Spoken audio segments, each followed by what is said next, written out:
మీ మొఖం రోజు శుభ్రంగా ఉండాలంటే మీరు ఉపయోగిస్తున్నది క్లీన్సరా? లేక ఫేస్ వాష్‌నా? ఈ రెండింటి మధ్య తేడా మీకు తెలియకపోతే, మీరు తెలియకుండానే మీ చర్మాన్ని డ్యామేజ్ చేస్తున్న అవకాశం ఉంది.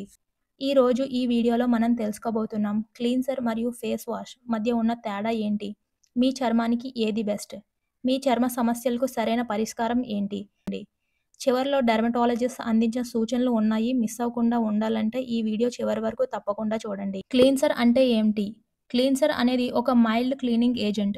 ఇది ముఖ్యంగా మేకప్, ఆయిల్, పొల్యూషన్, డర్ట్ వంటివి తొలగించేందుకు ఉపయోగిస్తారు. ఇది చాలా జెంటిల్‌గా ఉంటుంది.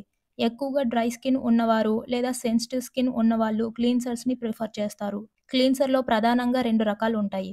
ఒకటి ఆయిల్ బేస్డ్ క్లీన్సర్. హెవీ మేకప్‌ను రిమూవ్ చేయడానికి ఉపయోగిస్తారు. 2 క్రీమ్ బేస్డ్ క్లీన్సర్స్.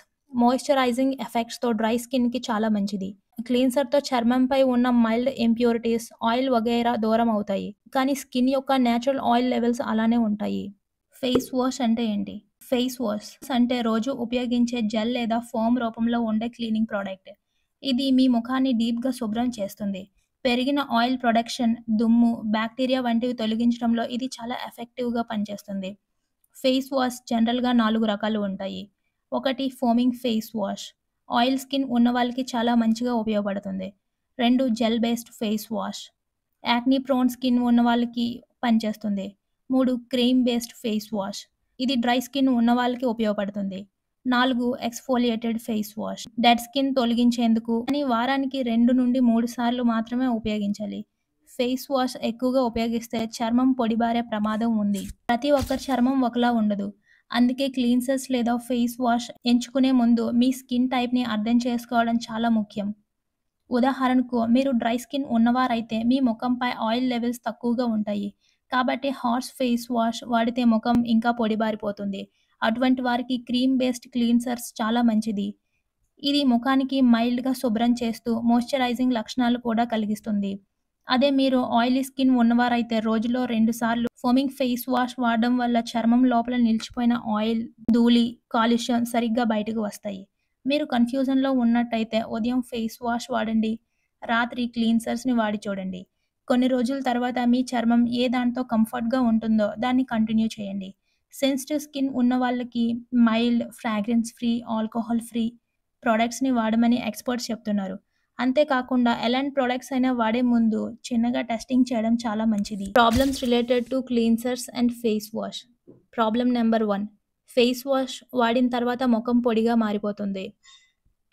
మీరు చాలా స్ట్రాంగ్ ఫేస్ వాష్ వాడుతున్నారు. జెంటిల్ వన్‌కి మారండి. మాయిశ్చరైజర్ తప్పనిసరిగా వాడండి. Problem number 2. మేకప్ రిమూవ్ అవ్వడం లేదు. మేకప్ రిమూవ్ చేసేందుకు క్లీన్సర్ బెటర్. ఫేస్ వాష్ వాడే ముందు క్లీన్సర్స్ వాడండి. Problem number 3. స్కిన్ పిండిలాగా మారిపోతుంది. ఓవర్ క్లీన్జింగ్ చేయకండి. రోజుకి ఒక్కసారి మాత్రమే ఫేస్ వాష్, మిగతా టైం మాయిశ్చరైజర్ వాడండి. చర్మం విషయంలో ఆలోచించి నిర్ణయం తీసుకోవడమే తెలివైన పని. ప్రముఖ స్కిన్ ఎక్స్పర్ట్స్ చెప్తున్న ముఖ్యమైన విషయాలు ఏంటంటే, మీరు వాడే ప్రతి ప్రోడక్ట్ వెనుక ఇంగ్రీడియంట్ లిస్ట్ తప్పకుండా చదవాలి. అందులో సల్ఫేట్, పారాబెన్స్, అధిక పరిమాణంలో కెమికల్స్ ఉంటే అవి చర్మానికి తీవ్రంగా ప్రభావితం చేసే అవకాశం ఉంటుంది. ముఖ్యంగా మీ చర్మం సెన్సిటివ్ అయితే ఈ విషయంలో మరింత జాగ్రత్త అవసరం. ఒక ముఖ్యమైన విషయం, చాలామంది ఫేస్ వాష్ చేసిన వెంటనే ముఖం చాలా ఫ్రెష్‌గా ఫీల్ అవుతుందని మళ్ళీ మళ్ళీ వాడుతుంటారు. కానీ అది ఓవర్ క్లీన్జింగ్‌కి దారితీస్తుంది. మీ చర్మం లోపల నేచురల్ ఆయిల్ బ్యాలెన్స్ చెడిపోతుంది. అందుకే రోజుకు ఎక్కువ సార్లు వాడకండి. అలాగే ప్రతి క్లీనింగ్ తర్వాత మాయిశ్చరైజర్ తప్పకుండా వాడాలి. అది ముఖాన్ని హైడ్రేట్ చేసి వాడిన ప్రొడక్ట్ ప్రభావాన్ని స్ట్రాంగ్‌గా నిలుపుతుంది. ప్రతి ఒక్కరి చర్మం భిన్నంగా స్పందిస్తుంది. మీ చర్మానికి ఏది సరిపోతుందో చూసుకొని, ఆ ఫీడ్‌బ్యాక్ ఆధారంగా వాడే ప్రొడక్ట్స్ మార్చుకుంటూ పోవడం ఉత్తమం. మీరిప్పటివరకు క్లీన్సర్ వాడుతున్నారా? లేదా ఫేస్ వాష్? ఈ వీడియో మీకు హెల్ప్ అయిందా?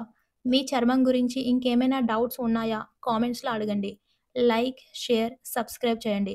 ఇలాంటి health and beauty science topics కోసం. మీ ట్రెండ్ బిహైండ్ సైన్స్ ఛానల్ తరపున మీకు శుభాకాంక్షలు.